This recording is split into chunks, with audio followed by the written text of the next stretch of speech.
দেশে ইসলামের পতাকা পথ পথ করে উড়বার জন্য একটি মোক্ষম সুযোগ আমাদেরকে হাত ছাড়িয়ে রাখছে।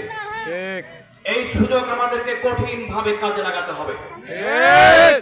আমরা দীর্ঘ 53 বছরের ইতিহাসে এদেশে কোরআনের কোন শাসন দেখতে পাইনি।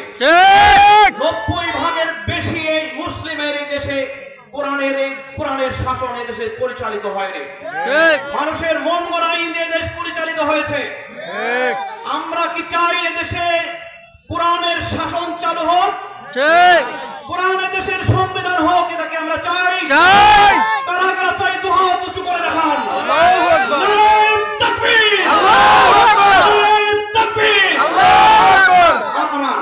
এজন্য আমাদের অত্যন্ত গুরুত্বপূর্ণ ভূমিকা পালন করতে হবে।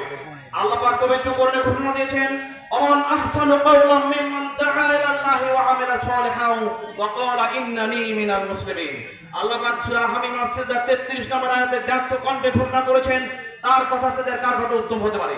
যে মানুষকে আল্লাহর পথে রাখে, নিজে ভালো কাজ করে, সৎ আমল করে এবং ঘোষণা দেয় যে আমি একজন মুসলিম। কাজে মুসলিম হিসেবে আপনার খুবই গুরুত্বপূর্ণ দায়িত্ব রয়েছে। যদি এই দেশকে ইসলামের সুশাসন চান, ইসলামের সুশীতল ছায়াতলে নিয়ে আসতে চান, তাহলে আপনাদেরকে এই দাওয়াতি কাজে অংশগ্রহণ করতে হবে।